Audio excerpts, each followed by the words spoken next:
What do you guys want to talk about? Let me talk to you. Yeah!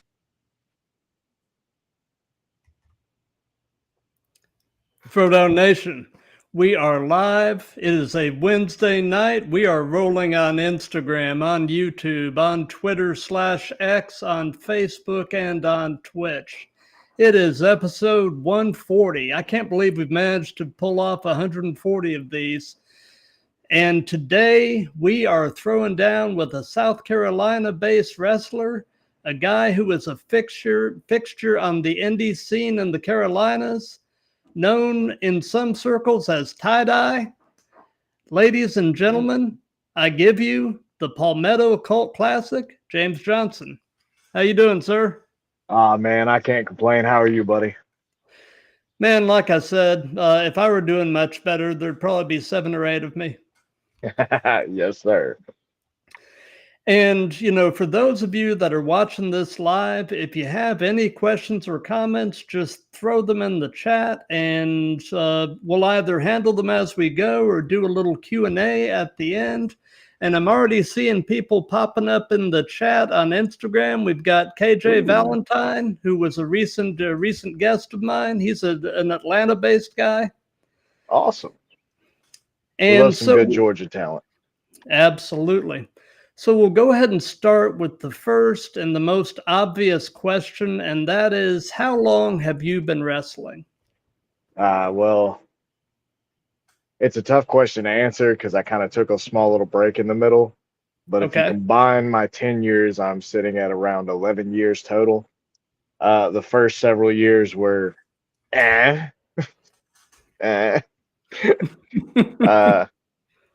but, you know, from the years like 2017 on, like that's when we really hit the ball rolling, or hit the ground running. Excuse me, hit the ball rolling. Oh, you know, I knew what you were saying, and I think everybody else does too. I hope so.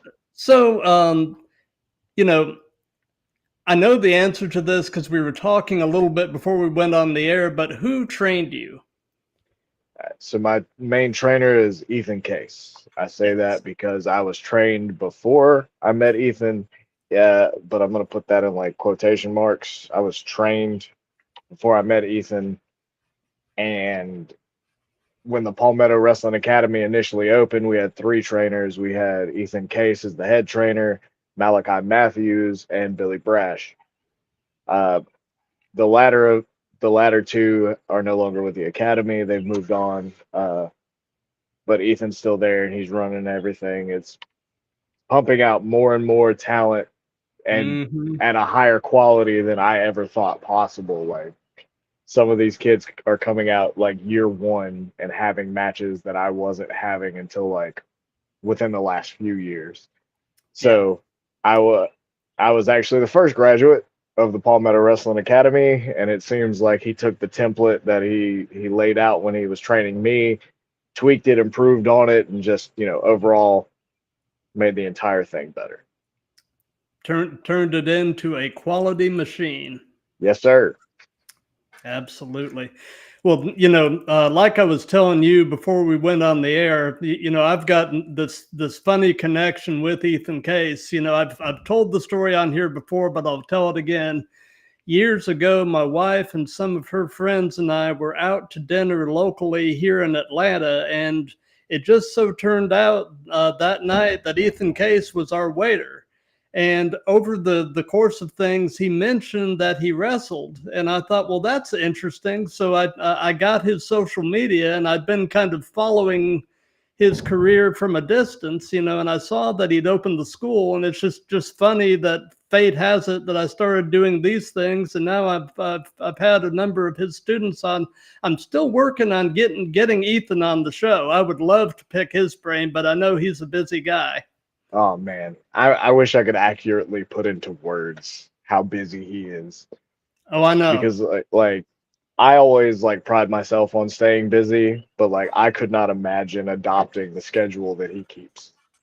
No.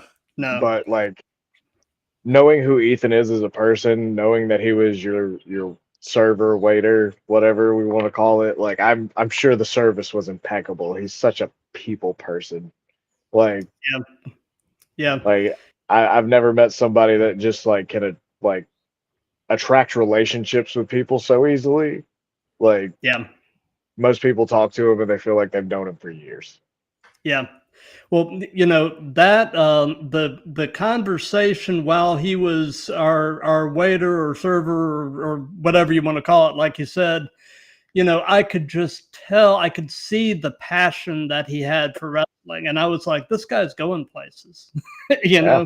and sure enough, he has made a big impact on the business that we love. Yes, sir. He's had a who's who of people standing across the ring with him. He was a Yep. tag team partner at Jushin Thunder Liger in his last match in North Carolina. Not his last match ever, period, but his last match in the state. I want to Right. get that clear before anybody tries to fact check me. I know where he retired at. Thank you. But his very last, professional wrestling match in the state of North Carolina, Ethan Case was one of his tag team partners, and I was there, and it was really cool for me to get to see that. That is very cool.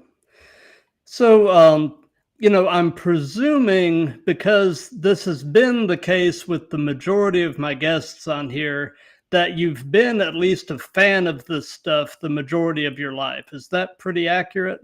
Oh yeah, I as far back as I can remember, wrestling's been a part of my life. Like my mom was a really big fan, which it's actually kind of funny. Like we would have little mini wars in the house, like during like the '90s, during the Monday Night Wars and stuff, because she was a big WCW fan. She liked Goldberg and she liked anybody that was fighting the NWO, and I was a WWF fan. So we Yeah. would be like arguing over the remote, and like she had all these tapes, and on the occasion where she would just insist we watch WCW, she would at least take me to like the video rental stores and like let me get a VHS of a recent pay-per-view to watch, because Lord knows we didn't have it to like watch it live. Yeah. Yeah.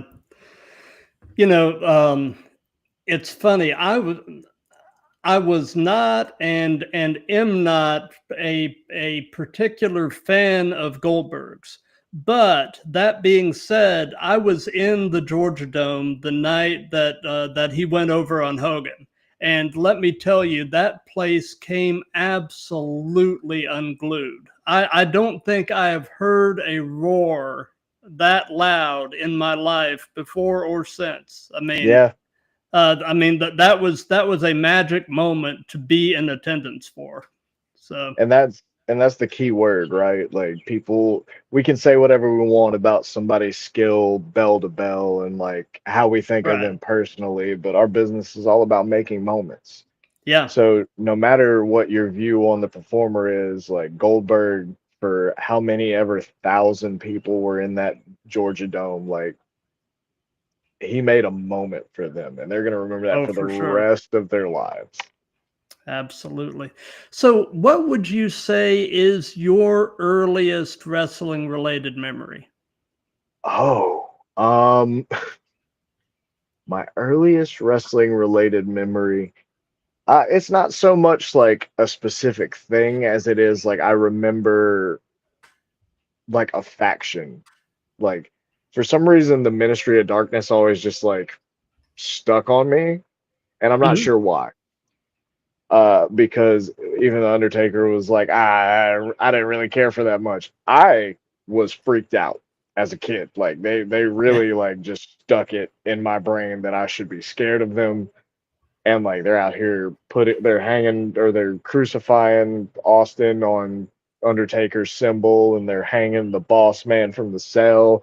They're sacrificing Midian on TV, and just I'm just this young kid and I don't know any better. Like, right. and I'm just thinking like, how are they getting away with this?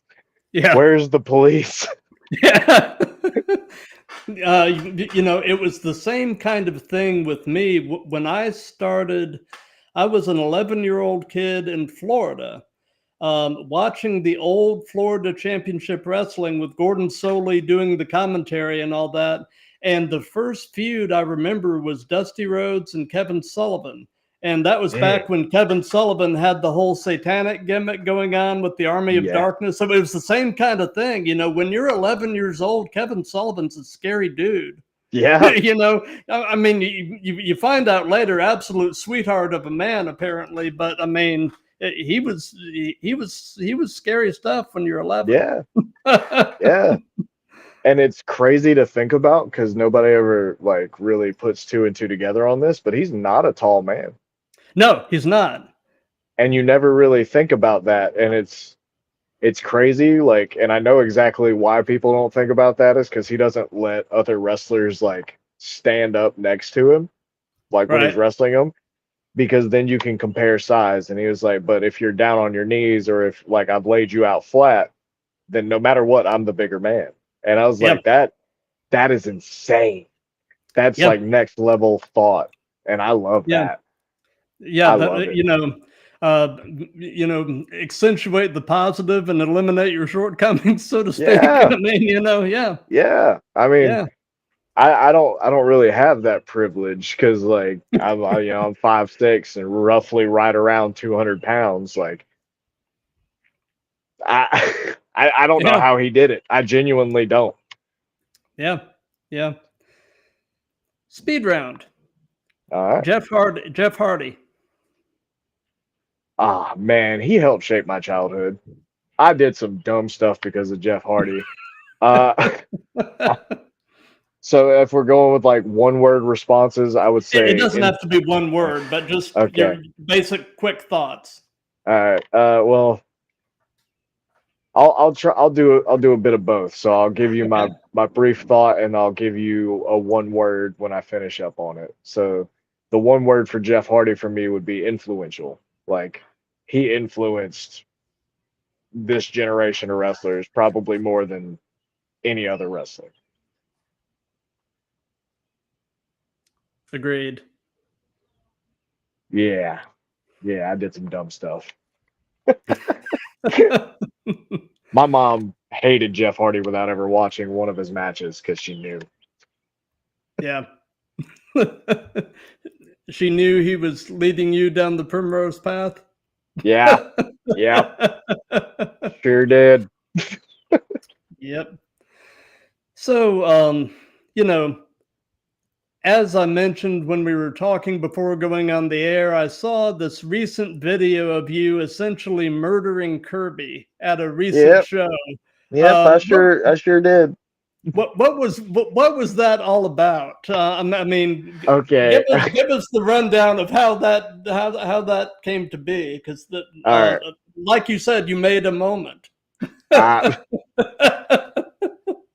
Apparently, a moment that is being watched quite a bit right now.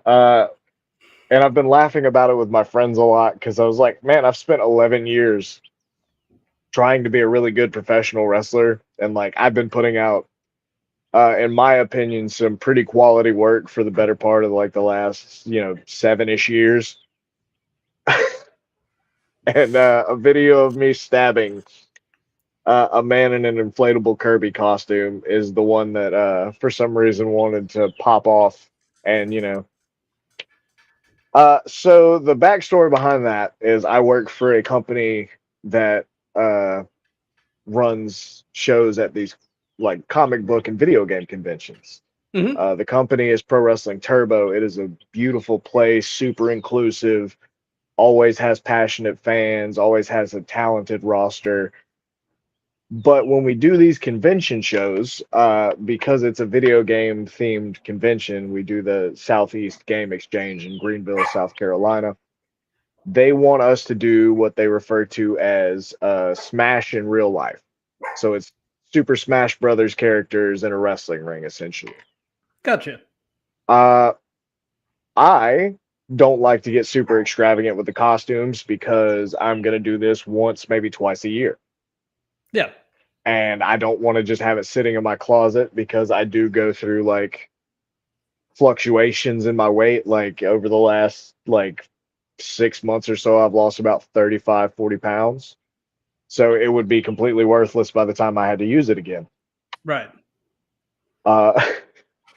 So I was just like, oh, okay, we'll be me fighters. And they're just essentially the little character avatars of whoever owns the game console. So I'm wearing these black pants and this red long sleeve shirt in the middle of July. And it's burning up hot. And I'm in the middle of an absolutely ludicrous but amazingly entertaining match of myself as a me fighter against 4 people who are playing Mario characters. And by Mario characters, I mean different variations of Mario. So it's 4 Marios and a me. Nice. So the referee was also dressed as Mario. So there was a moment where I beat up every Mario outside the ring, and I got in the ring and I was basking in it. And he tries to get my attention to tell me that I need to get one of them in the ring to try to win. As soon as he touched me, I turned and all I saw was Mario. So I jumped up and I gave him a cutter because he scared me. Yeah. And then I realized what I've done. Yeah. I can't win the match right now, but I can still dole out some punishment. So I call my cohorts of the sports entertainment empire, and they come out and they're just about to get ready to help me. And Kirby's theme music starts playing. And if you haven't been to one of these shows, Kirby is an absolute menace. Like everyone is in the comments of this video talking about, oh no, poor Kirby. Oh no, he's my favorite. Listen, he is the literal devil. Okay. When this man comes out, he's coming to wreck shop, and there's nothing you can do to stop him. Yeah. So he scares Mila, and she goes running. And like she runs straight by Drew Hood. And Drew like watches her leave, and he turns back around, and Kirby knocks him down. And he's got like this ability to absorb you. So he's trying to suck Drew up so he can absorb him. And Drew is this close to getting absorbed. He's about to get eaten. Like he is right there. And then Mila saved Drew. Well, Kirby didn't like that, so he knocked Mila down too. And then he went around the ring and he starts knocking every single variation of Mario flat on their face. And he looks at me because I'm the only one in the ring. He's looking at me, and I'm not going to let that happen to me. I refuse. No. Yeah. Especially because I know that I am, I think they said it's a swordsman. I'm a me fighter swordsman. I have a knife. Yeah. You will not absorb me. No, it won't happen. So he jumps up on the ring apron, and before he can get his jolly pink behind in this ring, I stab him. Yeah. I stabbed him, and then I just did not stop. And then I had to make sure the deed was done. So I reached over and I grabbed it and I ripped just to make sure that he was not coming back. Yeah. You know, everyone thinks I did that to be spiteful. No, I was doing that for self-preservation. He was coming to end me. Exactly. You were going to get absorbed into whatever. I can't let that happen. I have children. I have a wife. Yeah. Like I'm the breadwinner. I have to make it home. Yeah. I can't go out like that. No. That wow. Yeah. Yeah. I mean, you know, what do you want on your epitaph? Absorbed by Kirby? Yeah. No. I don't even know if I would get one if I got absorbed. Probably not. Feels like everybody would just try to forget that happened.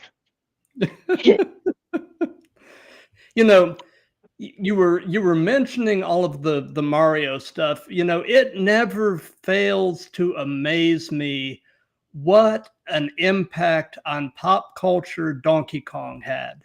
I mean, everything originated from Donkey Kong. I mean, I wonder how many total spin-offs there have been from Donkey Kong, counting all of the I mean, it's got to be in at least the high hundreds. Oh, Undoubtedly, especially the stuff that, is unofficial. My Yeah, Lord. yeah, Like it's crazy. anything in pop culture has been like has after it's been an original creation has been taken, copied, Yeah. twisted. Somebody somebody's done everything that you can think of with these characters. Oh, yeah. And probably some things he would just as soon not think of. Yeah, yeah, Yep, yep, yep, yep. yep. So, away from wrestling, what are some of your other hobbies and interests? It's a little bit harder to define that because my life is pretty much like surrounded by wrestling at this point because we Mhm. we mentioned the Palmetto Wrestling Academy earlier. I anytime I'm not myself wrestling, I am training the next crop of talent at the Palmetto Wrestling Academy. I'm assisting Ethan Case in that way, trying to take a little bit off of his plate. But man, I used to be really big into video games and I'm trying to get back into it. Mhm. It's a little bit harder, but like there's certain video games that like no matter what console comes out, they wind up on there. Like I play Minecraft all the time. Even though now that's so far out of my wheelhouse, I don't know what's going on there anymore. Like I just recently picked it up for the first time in like 10 years. And I was Mhm. like, what happened? I was really good at this game. And now I have all this stuff and I don't know what it does. Like I wanna dig in a cave, I wanna build a house. Yeah. Why is there so much extra stuff here? Yeah, they had to go and make it complicated. Yeah, I mean, I understand because there are people that like to play games and like have set goals and things like that. And I do like story-based games like Horizon Zero Dawn, stuff like that. Those games are like aside from just being fun to play, like when the cutscenes and stuff start playing, like they're cinematic masterpieces. Like if they got together and made a movie instead of a video game, like it would do bukus. It would have to because it's so well done. Yeah. But like Minecraft needs to be simple. Yeah. Something needs to be simple. I Yeah. mean, Yeah, you uh, can't overcomplicate every aspect of my life. Please, thank you. no. I worry enough as is. So looking over at the Instagram chat, Missy Long is in there, and she said to tell you that Caden says, "Hey, What up, Caden? I love Caden just Missy. Caden just had a birthday yesterday. Did he? Yeah, That's awesome. he is now a 12-year-old. So I've known Caden for so long. I don't yeah, like the idea of like people I met when they were like children aging up into like teenage years. yeah, Like that's rough for me. yeah. It's wild. It's wild. But yeah, I actually had Caden and his parents on the show recently. So Oh, yeah, I didn't know that. I need to go watch that. I did a every once in a while I do a fan spotlight show. So anyway, That's cool. so we're mostly a wrestling oriented show, but we do, as you can tell, dabble a little bit into pop culture. So Yeah. I'm always looking for recommendations. Are you by any chance watching or listening to anything cool right now? Uh like this is actually more for like Mila than it is for me, but we also like we just make a tradition. Anytime there's a new Marvel movie that comes out, she has to see it. She Mm-hmm. has to because she will watch a video breaking it down before she goes to see it and it'll ruin the whole thing for her. Yeah. But she wants to get ahead of the curve and she has no self-control when it comes to these things. And like I hate to say that, but uh we haven't missed one. If we do miss one because of like I need to run class and do training or something like that, or we have Thursday or Friday bookings, We just kind of like chill on social media. We don't look at it because I don't like knowing what happens before I see a movie. I know she will absolutely blow a gasket if she finds out something that happens before she goes to see the movie. Other than Marvel movies and stuff, watching there was a recent documentary that came out about Dale Earnhardt, like on Mm-hmm. I think it was on Peacock. I watched that and I realized that like he's literally just a wrestling character. But Yeah. like and I was like, this is amazing. Cause like he's giving you the blueprint on how to get over. Cause Yeah. like people thought like he like just dominated NASCAR. His record at first was horrible. Like he would just go out of his way and drive recklessly and to crash other people. Like he didn't care about really winning, but he wanted you to think about Dale Earnhardt when you left, good, bad, or indifferent. Yeah. And then Yeah. whenever You know. like he started to get a fan following or whatever, like that's when he started racing and like not Yeah. worrying so much about putting somebody into a wall. He just wanted to win. And that's when his record started becoming impeccable. I mean, he's got like Yep. the 7 championships, I think it was, and like he's tied for it. And I was like, this is amazing. And I'm probably talking over a lot of people's heads because like I'm not sure how much crossover there is between, NASCAR and like what we do, other than, the parallels I've just laid out, like that people may not have realized. But like it was such a good documentary. Like I loved it. And Oh it's yeah. mainly because like I used to watch NASCAR with my dad when I was like 5, Mm-hmm. and that was like our big bonding thing. Well, Dale Earnhardt understood, love you or hate you, they'll never forget you. And Absolutely. if they remember you and they're talking about you, you've done your job. Yep. Like you said, get yourself over one way or the Yeah. other. They're not And gonna not use you if you're selling tickets. Like he could have never won a race in his life. And as long as people are talking about him and there's buzz around NASCAR because he's around, they're gonna use him. yep, Like, yep. So looking again at the Instagram chat, former previous guest DPJ is in the chat, and he says that oh you're the boy, man. He says that you're you are the man. attaboy. Attaboy DPJ. He knows who's the man. Yeah, There's 2 boxes you can check. It's James Johnson or the wrong answer. yeah, absolutely. So, what is your favorite thing about South Carolina? My favorite thing about South Carolina. That's a tough one. I mean, realistically, up until the point where I moved, it was all I really ever knew. And I Hmm. think I probably fell into the same train of thought as most people that grow up anywhere, is that I can't wait to get out of this place. Right. Uh, Other than, in my opinion, the best professional wrestling school of all time. Uh, Other than, my family being here, which is a big reason why I'm back here. Other than that, man, like I like the fact that in every region of this state, you're either in a city or you're on the outskirts of the city. Yeah. Not like it's not like what's the word? Not It's not gentrified, but you don't have to worry about going too far for anything.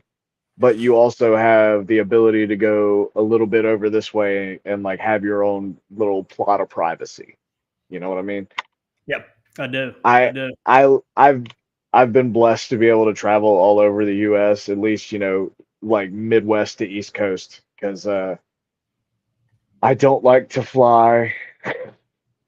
I'll do it. I just don't, if I can drive there, I will. Uh Gotcha. A, because I like the sightsee, but B, I hate flying. This the idea is just horrible to me. Uh but that's not saying I won't. So if you have any interest in bringing me in and you want to fly me, I absolutely will fly out to you and I will wrestle for your show. But I've had the privilege of traveling all over and like getting to see some of the most beautiful things, and they would be in places you would least expect. Like Mm-hmm. even just the difference in like architecture between states. Like once I crossed from like Virginia into Pennsylvania, like the architecture completely changes, and it's such a beautiful thing to see. And then you see things that like make you a little sad, but like you think about the history of them and you're like, oh, okay, like there was a series of just abandoned I don't I would say towns like connected directly next to each other, like and like I think it was Mount Carmel, Pennsylvania or something like that. But like there's a bunch of just empty buildings and they're old and they're beat up and the glasses broke out and you're like, oh man, like I bet this used to be such a cool place. But then you think like, oh yeah, this used to be such a cool place and it's still here technically. Like this place has got history. And I always found that like fascinating. But yeah, those sorry to get off topic. Oh, no, man. So, they say that the best wrestling personas are usually yourself turned up to 11. So, tell us about in ring you and kind of compare and contrast him with everyday you. Or is it Uh what you see is what you get?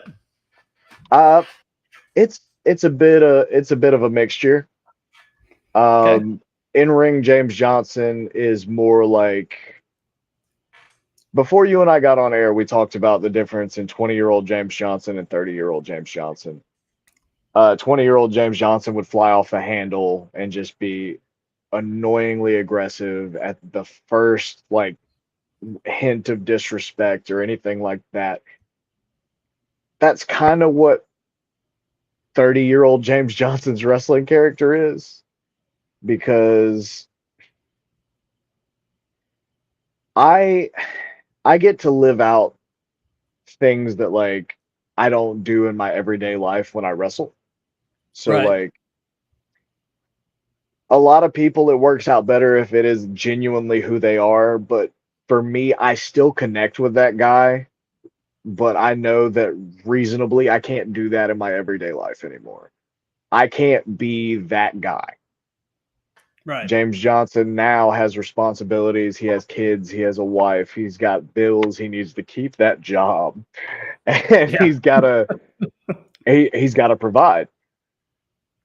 But that guy's still down in James Johnson. He doesn't, talking about myself in third person is so cringy. I know it's fine, but but like I'm trying to speak objectively is Right. why I'm doing it. But disrespect is something that still doesn't fly for me, but in my personal life, I deal with it more chill. Like I'm way more laid back about it. It's more like, oh, okay, I'm sorry that you feel that way. I'm just gonna go this way and not deal with you. Whereas 20-year-old James Johnson would fly completely off the handle and throw hands as soon as possible. So that's kind of where the character came from, and it's a mix of that and my all-time favorite wrestler is Sami Callihan. He is Nice. undoubtedly like I said Jeff Hardy was influential earlier, and that's true to the vast majority of wrestling, but Sammy's fingerprints are everywhere. Oh, yeah. Like even if people like don't want to admit like they stole it from Sammy, they stole it from Sammy. Yeah. They stole it from Sammy. I will raise my hand and admit right now I have stolen from him liberally. But Yeah. I it's crazy. Like when you find something that works, you start to experiment with it a little bit. Like I start to sit and like watch patterns in wrestling, and I'm like, okay, let's see how we can get ahead of the curve.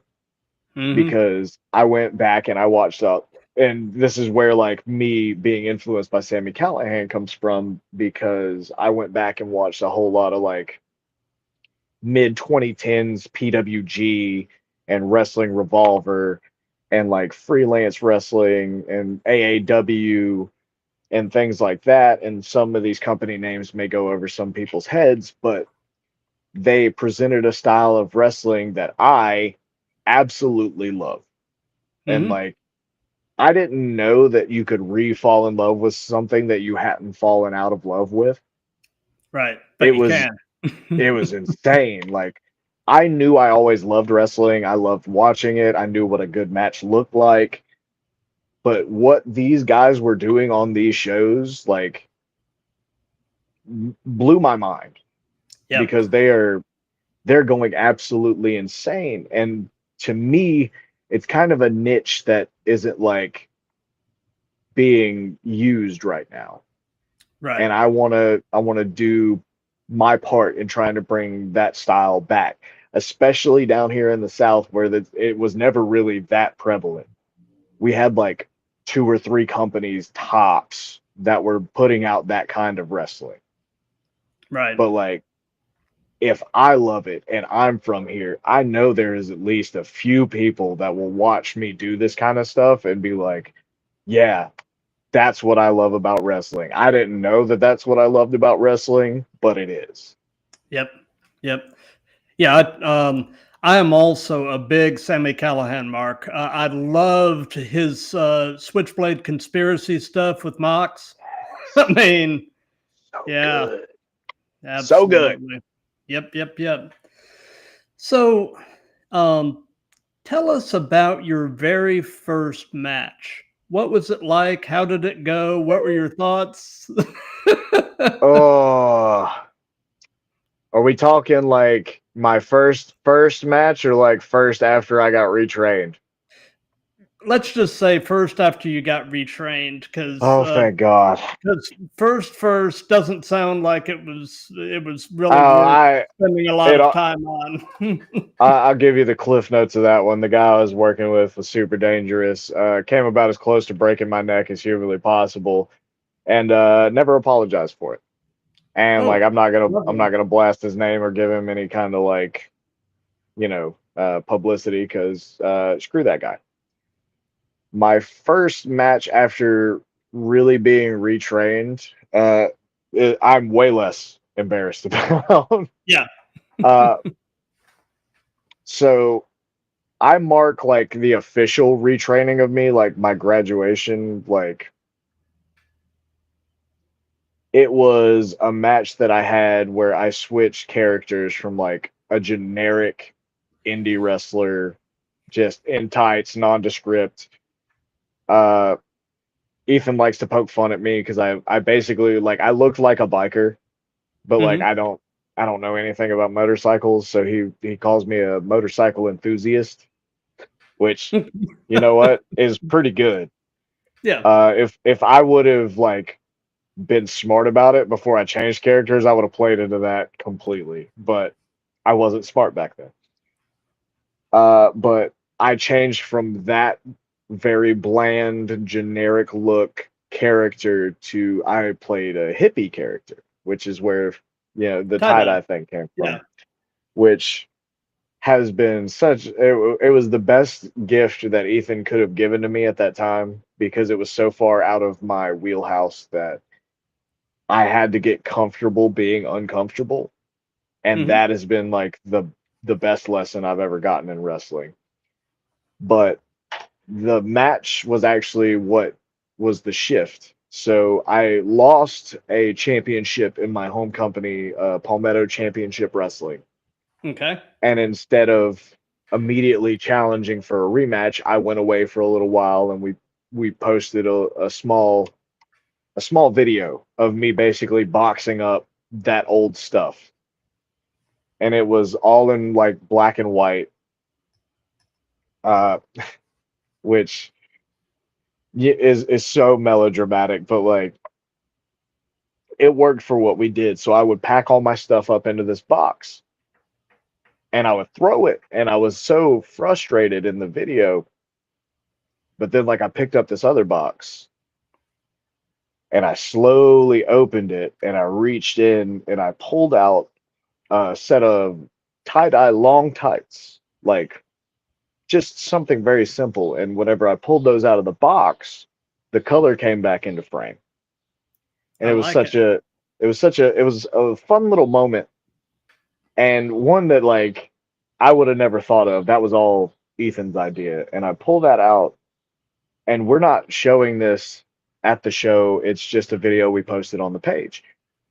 So I have the tights, and that's all. The video cuts off. I don't say anything. There's no words in the entire video. The guy that won the championship that I lost was in the ring, and he was doing a big championship celebration or whatever. He's wearing dress pants and a button up. Uh, his name's Kevin Ray, and like unfortunately he's no longer with us. And not like he's not dead, but Yeah. he's no longer with us in independent wrestling. He went and got a big boy job, and you know did the responsible thing. Can't relate, but he man, me and him were like joined at the hip for a really long time. Like it felt like every weekend I was wrestling Kevin, Hmm. but he was having this championship celebration. And then it was either our general manager or Shane Dorr, the owner of Palmetto Championship Wrestling, came out and announced. I think it was Shane came out and announced that a former champion was cashing in his rematch. And then I come out in the full hippie garb, and nobody questioned a thing. They were just so happy to see me back. And then B, like the fact that I showed up, had a personality, and like just a definable character, they latched onto me immediately, and it That's felt awesome. wonderful. And the match went off great. Like I can't say like it held up compared to like my work now, because how could it? Like it was my first match after being retrained, right? But like watching it, I don't hate watching it. Like it's just it's a fun memory, and it's just such a the difference in what I was doing and what I did that night was night and day. And Gotcha. Kevin was such a good dance partner. Like I didn't even win, and people were still like just so jazzed to see me, and they wanted to cheer for me. They chanted. They didn't even know what my nickname was because you couldn't really hear it over the speakers. They didn't Right. know tie dye sunrise. They were just chanting tie dye whatever came out of their mouth afterwards, like Yeah. tie dye guy or anything. Yeah. And they were just so supportive. It was such a positive moment for me. Like, and I don't know how I could ever feel any other way about that match. It was just so much fun. And That's then like awesome. afterwards they gave me a welcome back chant like I had left for like a year. It was definitely like 2 shows maybe. Like I was not gone long. No, no, but you were gone. You were gone, Yeah. and it was noticed. So Yeah. And then when I came back I gave them something that they didn't know they wanted. yeah, Stay ahead of the curve. absolutely. So you've told us about the first match. Now tell us about your favorite match that you've been a part of. Ooh. This one's gonna be kind of tricky. Okay. Tricky is I, good. I'm I'm gonna have to probably give 2 examples. Okay, go for Because it. one of them from like bell to bell is just my shining representation of, oh, I'm really good at wrestling, and I didn't believe in me the way I was supposed to. But after that match, it was like foot to the floor, gas pedal. And the other one is just a match that I've had that was so memorable that people still only want to talk to me about this match. So the latter, the one that people want to talk about, I wrestled a guy by the name of Drew Adler. I'm not Oh, I sure if you're love familiar. Drew actually was the second guest on my show. That's amazing. I He's love a Drew. perfect guest. He is Perfect guest. awesome. He's unironically one of my favorite human beings on this planet. I'm sure he would have me drawn and quartered for saying positive things about him live. I don't care. He's just genuinely a gem of a human being. Agreed. Drew and I had never met.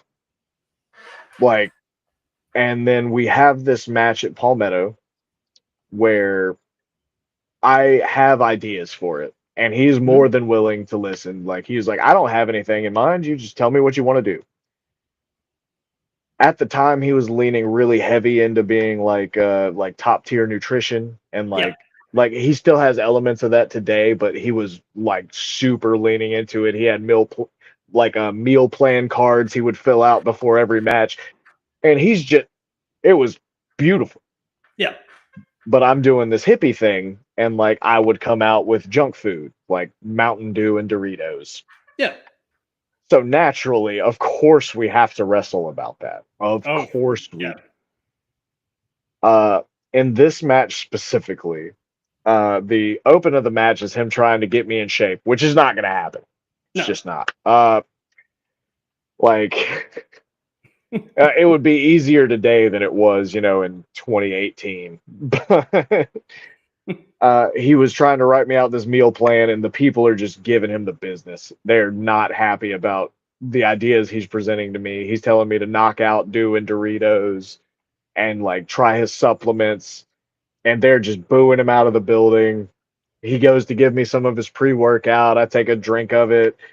I spit it in his face, and I tell him that his soda's flat and just all this stuff. He charges at me. I'm giving him arm drags with his open shaker bottle in my other hand, and we're not spilling a drop.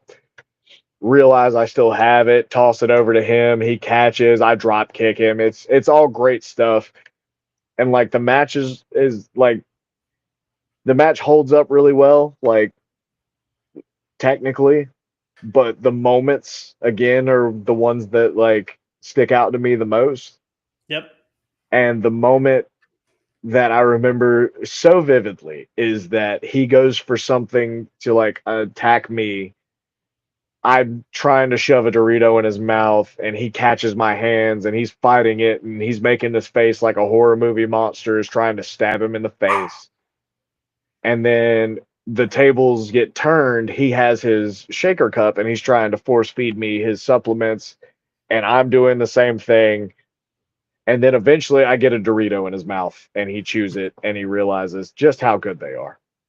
Yeah. And Drew Adler is he should be every man's goal, like to be like as a man, because he shoveled down this entire bag of Doritos, like after we had been wrestling for like 8 or 9 minutes. He's just gorging. He's just gorging. And I can barely drink water after exercise sometimes without like almost choking. And then he's like, he finishes the bag. They're gone. I checked. And he needs something to drink. So I, have playfully pushed his shaker cup out of the ring so he can't see it. And I'll never forget this because this almost ended horribly. The guy who was filming it accidentally kicked over the Mountain Dew and like handed it to me and didn't tell me that he kicked it over. So no. I give it to Drew. Drew opens it and it geysers, and without like hesitation, he's such a professional. He sees it geysering out, and instead of having it spill all over the ring and the canvas, like he just took one for the team. He put it like he clamped his mouth over the bottle and just like almost choked on it, like. And he then drank half a bottle of Mountain Dew after he just shoveled down an entire bag of Doritos. Wow. And he's like, oh my God, this is delicious. I've never had this much sugar in my life. And I'm thinking I've got him. I'm like, yes, we did it. He then has a sugar rush and starts running and just beating the dog out of me because he has so much energy. But it catches up to him in the end. He goes to pick me up. Oh, and then catches a cramp. Yeah, he caught a cramp, and he keeps trying, and it keeps getting worse. And then I roll him up, and I win. Mountain Dew and Doritos won a match for me. Beautiful. that's one of my favorite matches. And the other one I had, and it sticks out to me because it's more of like a sentimental thing for me, Mm-hmm. is I wrestled a guy by the name of Rios de la Sangre. Okay. And I say this because I've wrestled Ethan before. Mm-hmm. My honorary mention for this my favorite moment is I got to be Ethan's. Actually, this one might be the biggest. Anyway, so Rios and I, like, we hit it off immediately. Mm-hmm. The reason that this match meant so much to me, and it's the first match we ever had. I can't tell you like blow for blow what happened in this match, but I can tell you that everybody said it was magic, and I love that because I love to provide that. But the thing is, I didn't grow up with like a lot of privilege. Like I didn't get I we didn't have a lot of extra, to spend on frivolous things. Right. Like my mom always made sure that I was taken care of. I never went without, but we had to be smart about our money.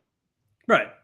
So I never got to go to an independent wrestling show until I had already wrestled on them. Mm-hmm. So I never got to go as a fan. The year 2014 rolls around, and I saw a flyer for a show, PWX, and I go there because it's got Cedric Alexander on the poster, and I know him from Ring of Honor, and I know like he's a big household name, to Mm-hmm. me at least. Right. And now he's a big household name to everybody. Yep. But I go to see Cedric, and I don't even remember what he did on that show because the only match that I remember that happened was Ethan Case versus a guy named Jay Rios. Jay Rios is Rios de la Sangre. Okay. I also did not know that that was Ethan in that match until after he trained me, because we were tape studying a match, and he showed me he likes to show his matches because he can tell you why he did things a certain way, Right. but then he'll also show you other bigger wrestlers' matches or whatever. Right. So I watched that match, and I'm sitting there. I was like, this looks really familiar. And I'm watching it, and it hits me like halfway through, and I was like, where was this? And he tells me the venue, and I was like, there's no way. But yeah, I had the opportunity to wrestle Rios many years later, like 9, 10 years later. And that was the coolest thing to me What a because cool, a full circle moment. yeah, like, Yeah. and it was a crazy amount of like full circle moments in a row for me at that point in my career. Because I had this first match with Rios, and we click immediately. We're killing it.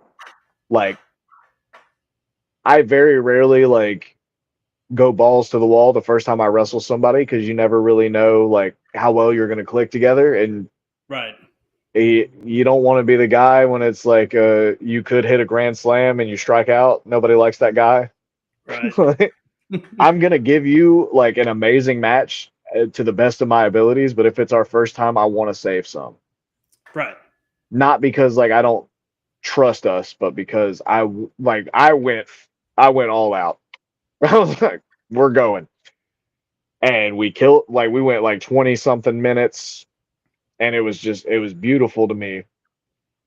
And then shortly thereafter I got to wrestle Ethan in his return match after he got hurt. Like he waited 2 years to come back to wrestling. And he came back to wrestle me. And we had a street fight. And it was, if it's not my favorite match I've ever had, it's definitely like top 5. Yeah. And then the next month after that, I got to wrestle Rios again in the first match on the show. And I was also in a Rumble at the end of the show that I started, and the last 2 people in the Rumble were me and Ethan Case. Oh, cool. And I just sat there and I was like, wow, I just bookended this show with the two people that I got to watch as a fan. Like, this is just crazy to me. And they're the people that inspired me to like really go after wrestling. Like, I had already been a wrestler, but like those two and what they did the night I went as a fan, what like made me go, oh, this is what we could do. Like, I don't Yeah. have to just do what everybody else is doing. I could do this. Yep. And it's that same like PWG style. Like, I'm gonna send you the link to the match afterwards, and I want you to just watch it and enjoy it Oh, because for it's so good. sure, for sure. But it's You know that what you were talking about with the Mountain Dew and the Doritos, mhm. that is like Bray Wyatt level creativity, just on the fly type of stuff, you know. I very much appreciate that. I mean, it's the one thing that people will consistently come up to me and be like, "Hey, do you remember this?" As if I wasn't the one that lived it. Uh, but it's I've wrestled Drew Adler so many times, and the matches are always like phenomenal. Like, I've never Mhm. had a bad match with Drew Adler involved. But that's the one, and it was our first one. But that's the one that sticks out to people, Yeah. and I find that very intriguing. And it's all because of the moments. And like, yeah, we've had really good wrestling matches, and all of those wrestling matches we've had created moments, but that moment in particular stood out to people so much that they talked to me about it 7, 8 years later. Yeah. And like we were saying before we went on the air, you just never know what moment is going to resonate. I mean, you Yeah, know, yeah, yeah, so it really is kind of the luck of the draw sometimes. yeah. Uh, Sometimes you stab Kirby and it gets eighty yeah. thousand views in a day. I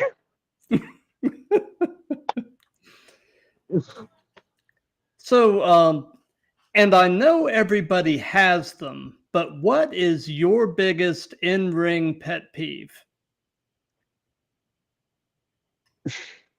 I've got a lot. Uh, the one thing I despise more than anything else in ring is not respecting your official. I despise it with such a passion. Not even from like just a sheer respect aspect, which I do have for anybody that is an official in wrestling because it's a skill that I don't have. Like, Yeah. I can I can do it, but I cannot do it well. Hmm. But even from like a psychological standpoint, why would you disrespect the person who decides whether or not you win or lose? Yeah. I don't understand that. I Why does understand the guy that has your fate in his hand? I mean, yeah, exactly. And like, a good official can make and break a match, right? So if you're a good official, if you're the third man in the ring, so, like as the saying goes, and you are good at your job, you will take a good match and turn it to a great match. If you are a bad referee, you can take a match that is amazing and it will go straight into the gutter. yep, Like, I have very few things that irk my nerves, but when people just blatantly disrespect their officials, it bothers me. A lot of the times when I'm trying to come up with something, like, I'll talk to my officials and be like, "Hey, how much can I get away with? Like, yeah, where's the line? Because I yeah, want this to be as good for you as it is for me." yeah, Like, I don't understand some people just like, it doesn't matter. They're just a referee. Screw you. yeah, I don't get it. But that would have to be my biggest one. That or like the only other thing is not being safe. Like, yeah. safety is like the biggest thing we teach at the academy. If you can't do something It safely, has don't. to be. I Yeah, mean, you know, yeah. And yeah, I shouldn't be able to say that and it'd be like a plus. It should just be common sense. yeah, but that's not always on people's minds No. for some reason or another. And it's frustrating. It really is. And it's not even like I can't name anything in particular, like as to why that bothers me so much, but like I've seen it so many times. People being reckless with me, people being reckless with my students, people being reckless with my kids, like Yeah. why? Like you know what you do and what you do safely. Why would you ever take the chance of doing something you don't know how to do or like something you've never done safely? Right. It some things are common sense to others, not so much. Absolutely. So, do you have an all-time favorite match as a fan? A match that's kind of like comfort food. You just find yourself gravitating back to it, and you can have watched it a million times, and it just never really gets old. And there's always some new little nuance. Do you have a match like that? I've got a couple. Okay. The Jay Rios Ethan Case match that I mentioned earlier, like that one's just to me top level stuff. Like if it's got that kind of imprint on me, it must have some kind of weight to it. Yeah. Um, anytime I've watched Sammy Callahan wrestle Ricochet, Yeah. and like specifically like if I had to pick an era like 2016, 2017 ish. Um, I would say a match that I could just turn on at any point in time and just be like enthralled with it. Shawn Michaels and Kurt Angle from WrestleMania 21. Mm-hmm. Like that's how I felt whenever I wrestled Rios the first time because I know that was their first time ever doing anything together. And I was like, well, if they can do it, and like I know Rios and what he's capable of, he might not know me yet, but he's gonna. Yeah. And then we just go out and kill it. Like that. Those are the kind of matches that really they're like my comfort food. Like if I'm having a bad day, I can just walk in and turn any of those on and just I'm Gucci. Gotcha. So, piggybacking on that question, do you have an all-time favorite promo as a fan? Is there a promo that springs to mind? Yes. Oh Lord. And like he's by far one of my favorite wrestlers of all time. If not like if Sammy Callahan is number one for me, my runner up or tied for first is Eddie Guerrero.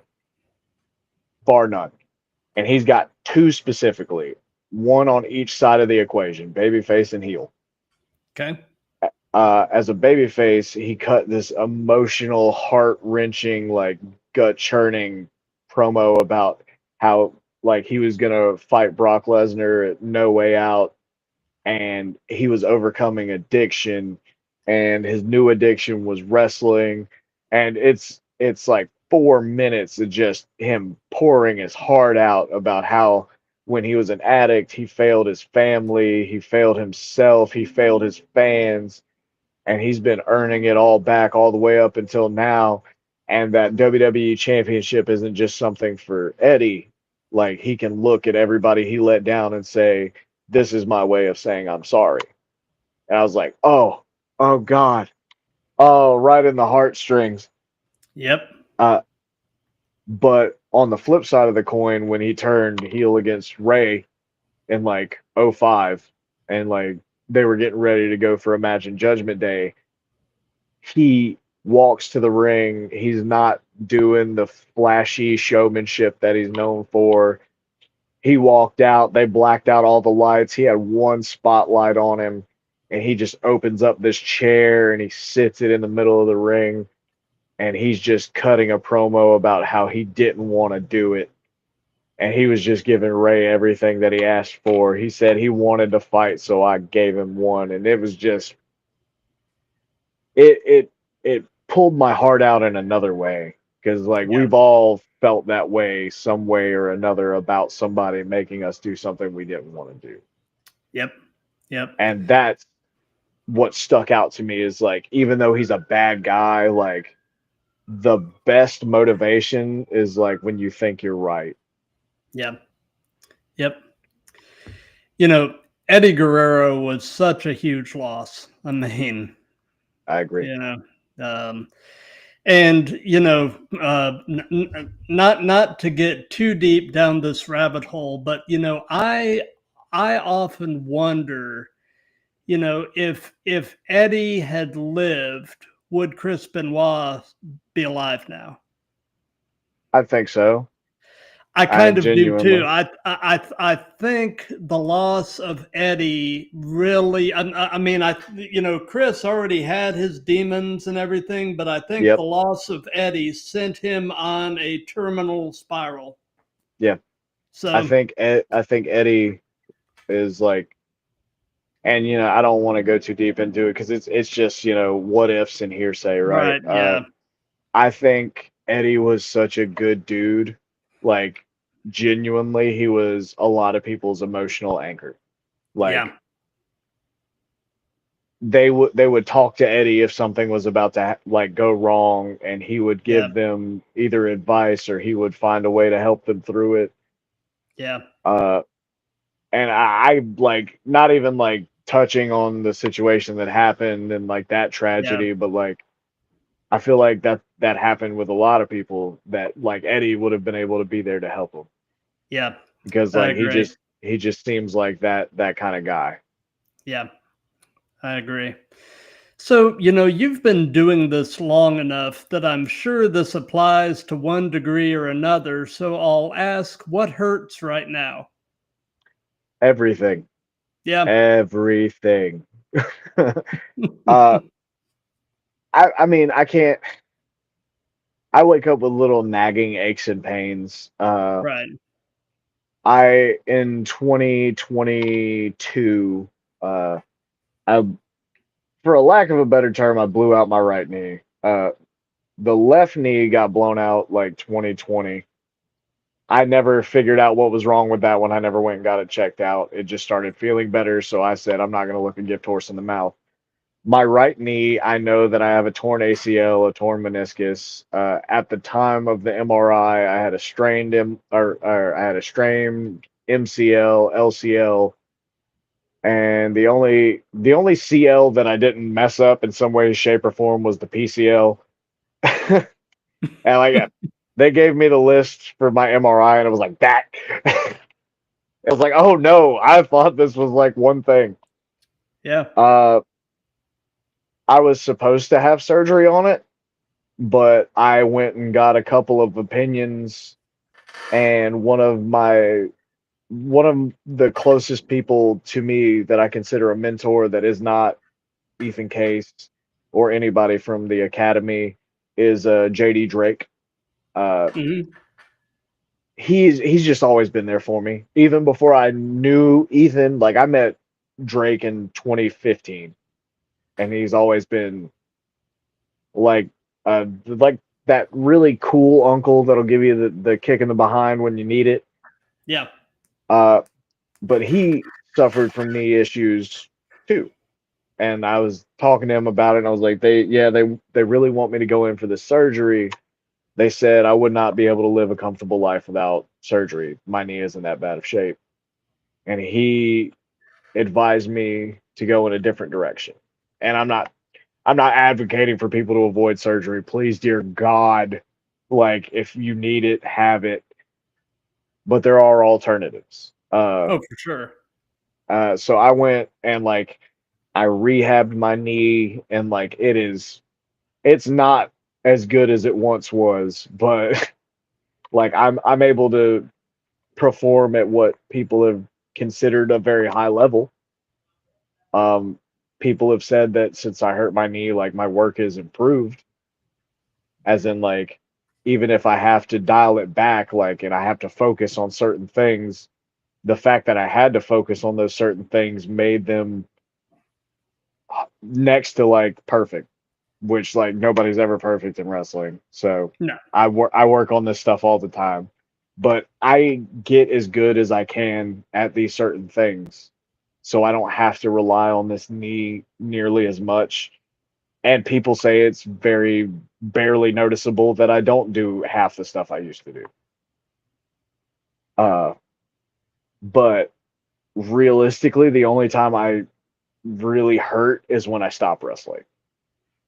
I Yeah, tell people all the I can time see that. it's it's not hard for me to be bulletproof for 15 minutes. It's afterwards. It's like if I have 2 to 3 weeks where I'm off and I just have to recover, that's when the aches and pains start to set in because you're losing your callus. Yeah. Like you're abusing your body to the point where you become numb to it, and then when it's not the norm anymore, that's when it starts to hurt. Yep. And they say adrenaline and the thrill of the show and everything else, adrenaline's a hell of a drug. I Yep. mean, Oh so yeah. and yeah. I I am kind like people wear this as a badge of honor in wrestling, and I suppose I do too, even though I find it a little silly, especially on the independent wrestling level. Finishing a match when you're like injured, like not hurt, injured. Yeah. Like in another match I had with Drew Adler, I happened to break my collarbone. And I just thought like I had dislocated my shoulder, and I've wrestled matches with a dislocated shoulder before, and I'm trying to pop it back into place, and it's not going back into place because it's not out of place. So Yeah. I spent the next 5 minutes still wrestling the match with Drew, trying to get my shoulder back into place, and I was finally just like, I can't do what we have coming next because it involves me lifting him up upside down over my head. And with one arm, that seems really dangerous and Yeah. irresponsible. Like I have to, again, that goes back to my pet peeve of safety. Uh, Right. if I do this, he might not get to go home and see his family. Yep. Like, so I finished the match technically, and like it's mainly just because of that adrenaline you get, because there's just something about like, and I've kind of spoiled at this point. I'm used to wrestling in front of several hundreds of people. Right. Like I'm blessed that a lot of the shows I perform in front of draw really well. And having several hundred people like voice their approval and like excitement over a moment that you provided is like next level. Oh, for It's sure. it's untouchable to me personally. Uh, and in that moment, like I said, it's not hard to be bulletproof for 15 minutes. Yeah. Like consequences afterwards, what you kind of got to deal with. Yep. Yep. So, after knowing everything after 31 trips around the sun, if you could give any advice to your younger self, what would it be? Like just in general, or like wrestling. Just in general or wrestling, whatever. Just Okay. Um, I suppose this would apply to both criteria. Um, I wish that I knew to have fun a lot earlier than I did. I took wrestling so seriously to the point where it would stress me out, and I feel like almost robbed me of my love for this. mm-hmm.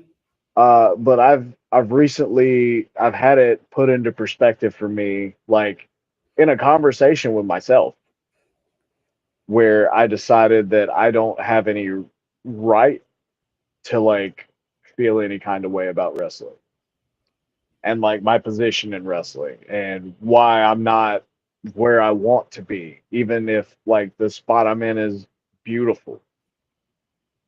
Because there's people right now who would kill for the opportunity to do what I'm doing. And for whatever reason, they can't. Right. Like, how dare I feel sorry for myself? Like, it's such a, in hindsight, such a silly thing. Like, I'm literally getting to do my dream job. And I have the nerve to be disappointed because it's not going as smoothly as I would like it to. And there's somebody who physically can't do this, who would love nothing more than to do this. And my ungrateful ass is over here belly aching because it, at points, didn't go the way I wanted it to. That's silly. You have got a great perspective. I appreciate that. So, do you have any pre-show traditions? Any things that you try to do consistently before you walk through the curtain? I it depending on where I'm at on the show, I Mhm. like to watch the other matches first. Okay. I'm lucky enough to be later on most of the shows that I'm on, so I get the privilege of watching the other matches, seeing what the fans like, seeing what they don't like, what they don't care for, something they're indifferent about. Um, I like to put in my headphones and like after everything's said and done, and like I like to put my headphones in and just kind of envision how things are going to go in my head. You know, things are never going to go according to plan, but there's nothing wrong with like having an outline in your head, you know? No. Like I love sitting there with my headphones in, chilling out, clearing my mind of everything else.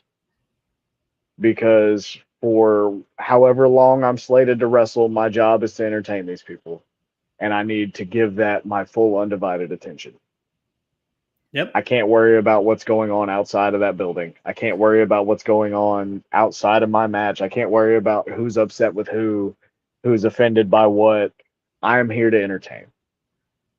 And I feel like if I can just put my headphones in, lean my head back, and just envelop myself in it for a little bit, then I will be a much better professional wrestler when I walk through that curtain.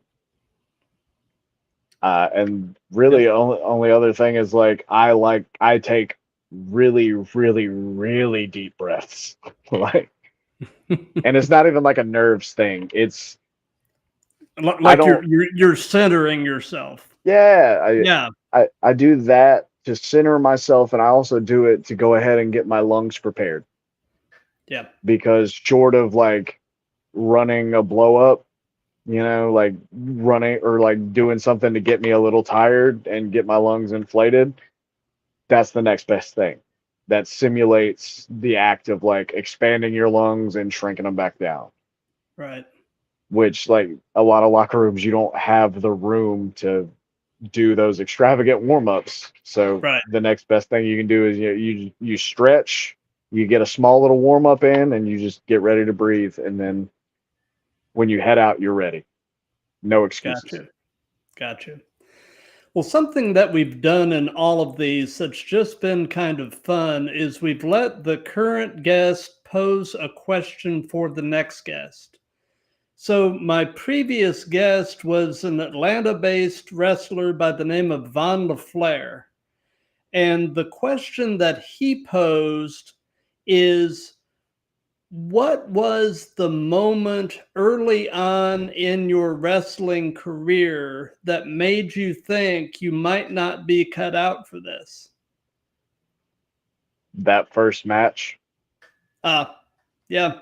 uh, I legitimately thought that that's what wrestling was, and that I had just had this giant misconception that, and that I was not cut out for wrestling. When Yeah. it turned out it was somebody being negligent and trying to hurt me because he didn't like that I was coming in to take a spot or whatever he was thinking. Um, that was a very bitter pill for me to swallow because I thought I broke my neck, and Yeah. my mom was the one, and to this day I hate telling my mom she was right about anything. Uh, because no kid likes that. None No. of them. No. Uh, and she was like, if you get into that wrestling, you're gonna end up breaking your neck. And like, I thought I broke it because I couldn't move. Like, the situation was ugly, and like I thought like I was just gonna be in a wheelchair. Yeah. And like I don't really share that too much because it's like it's such a negative thing. But Right. like I can't, it definitely did something to define who I am as a person. So it's one of those horrible moments where you don't want to say, well, if it didn't happen to me, I wouldn't be the man I am. But like, nah, kinda. Yeah. Yeah. Like I wouldn't be nearly as like dead set on safety and like just trying to be a good person. Like I'm sure there's people out there that don't think I'm a good person, and that's fine. But I try. I genuinely do. It's all we Uh can do, man. yeah. Um but yeah, there was like about 30 minutes before like feeling came back from like my neck down where I was like, yeah, I'm not cut out for wrestling. And then when I left there, like I never thought about it again. Like I had a handful of matches afterwards, and like but I didn't really care for it anymore. Like I was doing it because like I spent money on this training thing, and I felt like my mom and my dad like kind of put it in me when I was like a youth that you don't waste money. Yeah. So I was gonna get at least how much ever I paid out for training back in, and then I was gonna be like, all right, we broke even, we're done. Gotcha. Well, But thank yeah, thank God, thank God for Ethan Case, huh? yes sir, yes sir. So, since this is part of a series, do you have a question that you would like to pose to the next guest? Absolutely. Okay, what you Uh, got? what do you think that your younger self would think about you in wrestling now? Oh, I like it. How would you answer that? I would I would like to think that he would look up to the guy I am now. I would like to think I would like to think that he would think that I'm setting a good example, that I'm trying to leave wrestling in a better position than when I got in it. Yep. Um, and hopefully he would be a fan of what I did inside a ring. I I think he would be genuinely, but like it means a lot more to me that he would be proud of what I've done to influence wrestling outside of the ring. And if he liked what I did inside the ring, that would be a plus too. Yeah. I like it. I like it. So, before we wrap all of this up, do you have any upcoming shows or anything at all that you'd like to give some hype to? Oh Lord. I've got quite a busy schedule. So this Friday I will be in Waxhaw, North Carolina with Extreme World Wrestling at the Waxhaw Tap House. I will be wrestling Johnny Baker in a dog collar match, which sounds kind of wild to just rip off, but like me and him have got some history in the company. It makes perfect sense to me. So we have to put it to bed. The night after that, I am at my home promotion, Palmetto Championship Wrestling. I have no idea what I'm doing. I may just show up to crash it, but they told me to show up and be there, so that's what I'm going to do.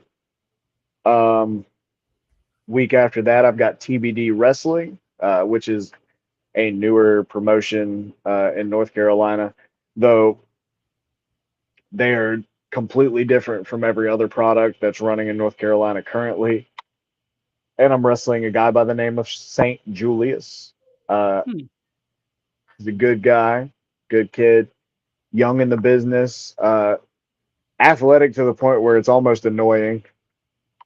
But I have to show him the reason why the old guard is the old guard. Yep.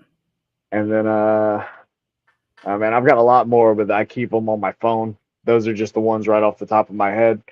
I know I've got something that Sunday, but if I open this up, it's going to freeze my face on here, and I hate Right. that.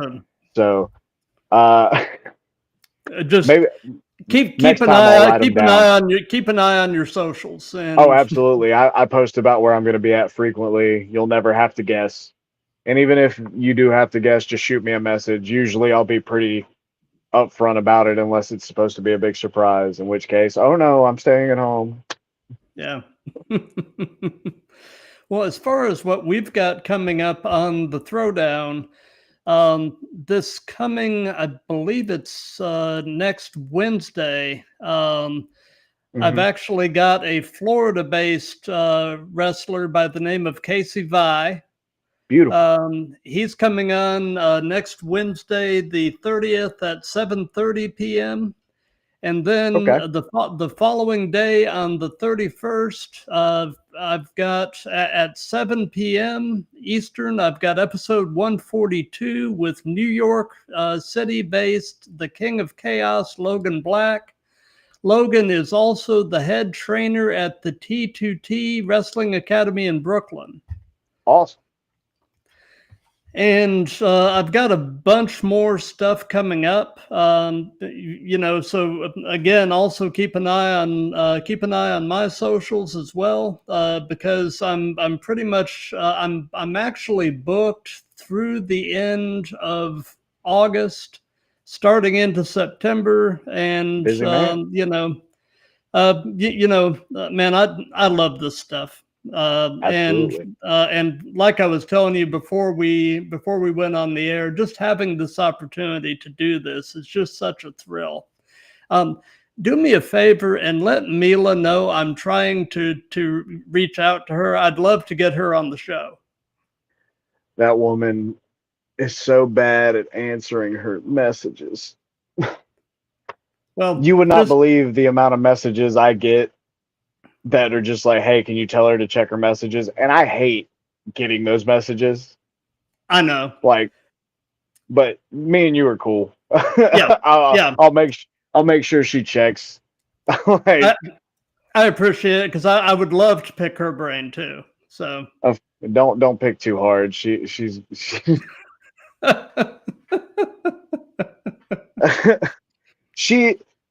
I'm telling everybody now she's smarter than she lets on, but there's some things that make me go, just why?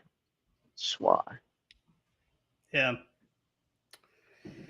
I got you. Well, hey, thank you so much for your time. This has been awesome. Hey man, thank you for having me. Genuinely, this was a fun conversation. Hopefully we get to do it again. I hope I wasn't too rambly.